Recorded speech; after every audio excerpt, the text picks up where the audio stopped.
Hey y'all, let's get into it. Welcome to another episode of the D Lansky Show, where I give it to y'all raw, unedited, uncut, straight from the heart. You know what I'm saying? Look, man. Today's topic: independent artists. The blueprint is right in front of y'all, and y'all still not getting it. So we gonna chop it up. We're gonna talk about a few different things. Talk about changes in the industry, how you can really take advantage of it, and so on. We're gonna try to pack it into this episode. Starting off, right? My boy Fat Schmack. Shout out Fat Schmack out of Atlanta. Fat Schmack. If you don't know who he is, he just got signed over at Atlantic. He's one of the new artists under their new regime. And one thing I like about his come up that a lot of people may not know or may not have heard yet is that it was primarily curated by DJs. DJ out of Atlanta, DJ Dirty, used his network to help Fat Smack move his music through the clubs in Atlanta, through strip clubs, through after hours, through that whole scene. In turn, you got influencers like Chico Bean go online, start talking about the record. You got Fat Schmack putting in the work on the ground, doing content to the record, making it happen. Now we got magic. It aligns like that. And artists will see a situation like this and get discouraged because their situation isn't rolling. And one thing artists gotta know, right? One thing you gotta know as an artist, your situation is gonna be unique to you. Every artist is gonna break differently. Every situation is gonna happen differently.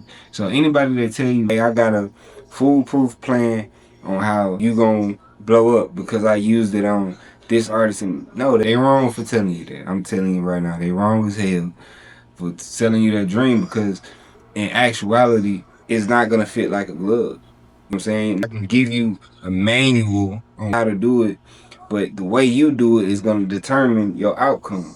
You know what I'm saying? There's so many intangibles with music. As an A&R, when I look for an artist, or when I'm looking at an artist, or I'm looking at the content, I'm looking for a certain level of confidence, a certain level of enthusiasm. I'm listening for a certain tone that makes me feel a certain way, makes me believe in what this person's putting out.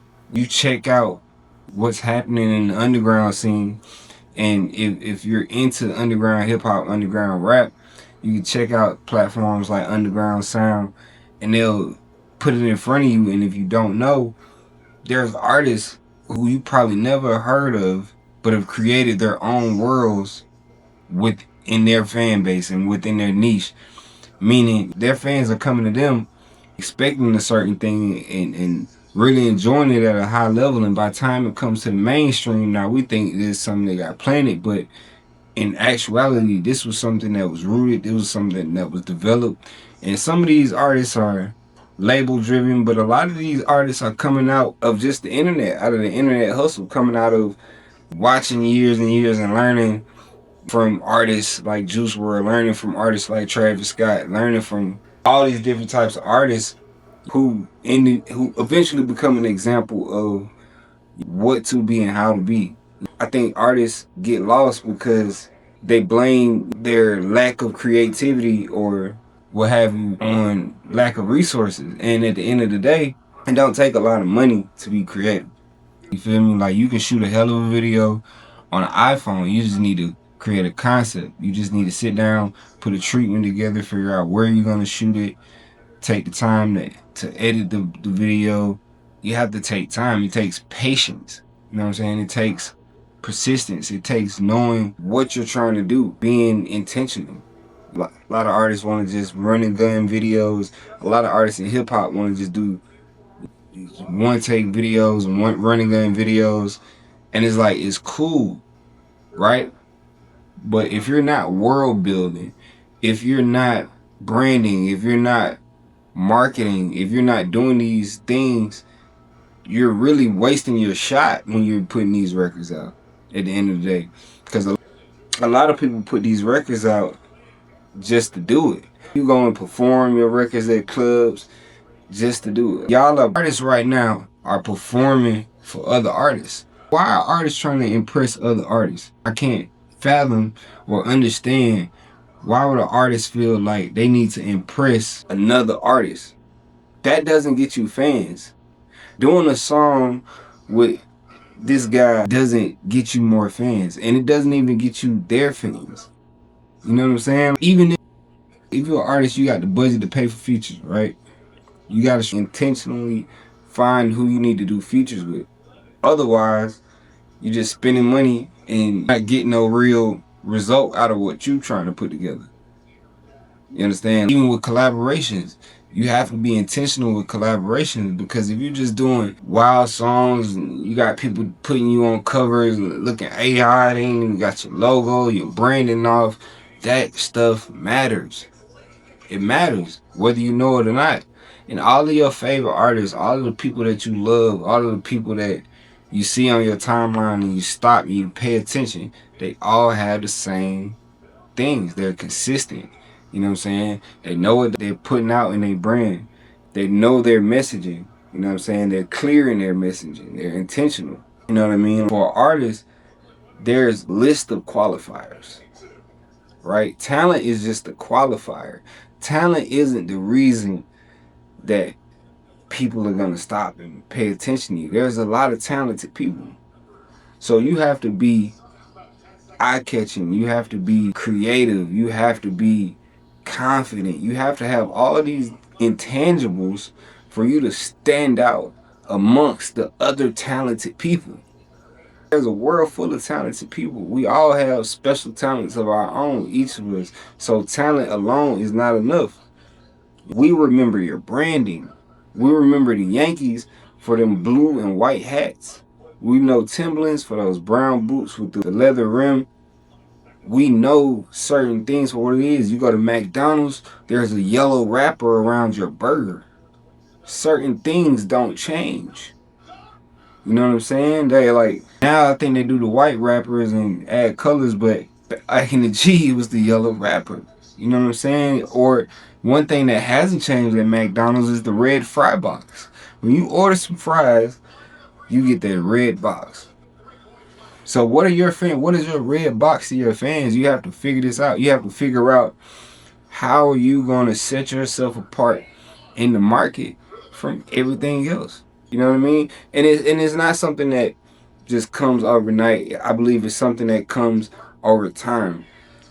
If you are consistent and you are intentional, I believe it'll come to you. A wholeheartedly 1,000%. Artists have to get back into really locking in and creating over long periods of time. Now we're in a space where you want to just make shit and then put it out. And respectfully, if you got it like that, get it out. Shoot your shot. Take as many shots as you can. If you are somebody that is developing and working on it, unless that's a part of your plan, if you're intentionally like, hey, I'm going to show the world, hey, I'm going to grow in front of you guys. I don't care how I sound. I don't care how I look. I'm happy with where I'm at. I'm going to grow with y'all. If y'all think I need to do this, I'm going to grow with y'all. That's an intentional plan for sure. If your plan is to give the best impression and not waste any time, you got to come hard. You got to give your best effort. You got to come out with that thing, and it has to look a certain way. So I'm going to give y'all some game, right? If you watch all the content, all these one-take contents, these one reel things that artists are doing right now, the ones that are most captivating, the ones that get your attention the most are the ones that take you into that world, like Boosie fishing and rapping. It makes sense for what he's doing. It's intentional. There's so many other great ones, but what I want artists to understand is a lot of you are gonna see that and say, well, I just need to do one-take videos. So I can go figure out, get some prompts from ChatGPT or this or that, and then I can recreate, I can make a video and do my song, and then it's just gonna go up. Or if I do something weird, I'm rapping in a grocery cart or something like that, then it's just gonna go up. And truthfully, no. You still have to have a great song. You still need to present the content in a way that is like It's artsy. It feels dope. It feels fresh. It doesn't just feel like something that you're just throwing up. And a lot of times it's hard because artists have been just throwing things up for the longest. So if your thing is just to throw shit up, let me tell you right now, don't listen to what I'm saying because that's gonna throw your thing off. You gotta keep just throwing shit up because the moment that you switch it up, your fans are gonna be kind of confused. We gotta do, if you're gonna do a brand rehaul, what I call it a brand reset, where now I'm gonna do all crispy visuals, crispy pictures, you gotta pause for a minute, clear everything up, then come back out with what you're gonna put out. I'm saying YouTube is one of the only places where you don't have that luxury, but you do have the luxury of, say, letting people evolve with you, letting people grow with you. As an artist, this is why people have teams in place.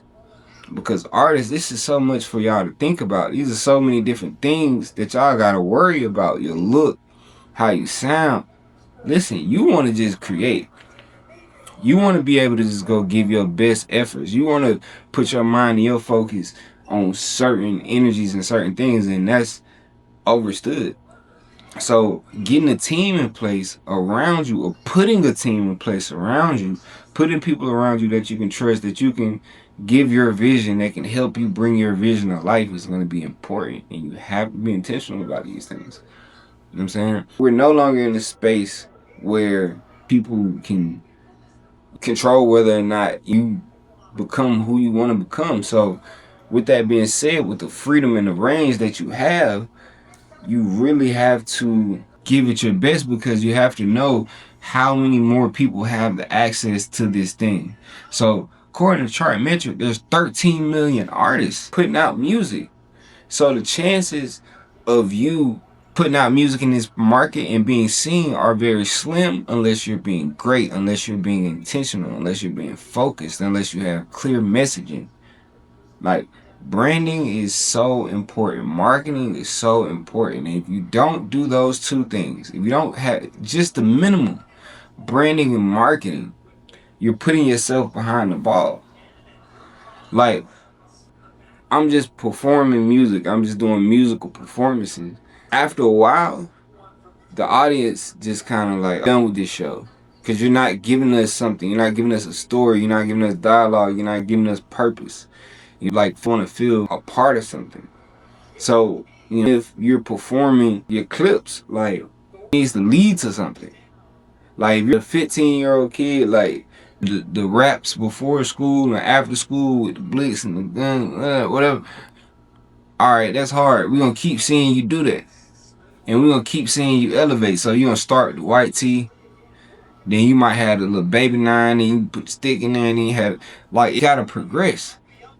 You know what I'm saying? Just doing the same joint over and over and over. Hey, that's not it. Until you find something that works. Now, once you find something that works, that's different. That's where my philosophy changes. Because once I got something that works, I keep doing what works. A lot of artists go backwards and mess up, momentum by starting to do different things or doing something that didn't get them to the place that it's like your fans fell in love with you for this reason. We turned up with you for this reason, and then you turned around and switched it up and started singing. It's gotta really be, like I say, be mindful, be understanding that everything that you do gonna be accounted for and they taking note, man. So if you're not, with your fan in mind, if you're not thinking with your brand in mind, your marketing in mind, you're already behind the eight ball.